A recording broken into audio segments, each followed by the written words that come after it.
వచ్చినాయి. 5వ తారీఖు నుంచి డాటా ఎంట్రీ మొదలుపెట్టినాము. ఇప్పుడు దాకా ఈరోజు వరకు పొద్దున వరకు 14,037 అప్లికేషన్స్ ఫీడ్ చేయడం జరిగింది. 6,221 అప్లికేషన్ పెండింగ్ ఉన్నది. ఇవాళ రేపటి లోపల దీన్ని కంప్లీట్ చేసే ఆలోచనలో 2 షిఫ్ట్లు నడుస్తున్నాయి. పొద్దున షిఫ్ట్ 3 సెంటర్లో నడుస్తున్నది.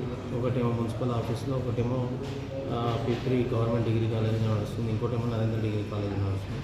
రాత్రి షిఫ్ట్ మాత్రం మున్సిపల్ ఆఫీస్లో నడుస్తుంది. ఒక 15-16 మందితో నడుస్తుంది. సో రేపటి సాయంత్రం వరకు దీన్ని క్లోజ్ చేసే ఆలోచన ఉన్నాం. రేపు సాయంత్రం వరకు ఎట్టి పరిస్థితులు కంప్లీట్ చేసే ప్రయత్నం చేస్తాం.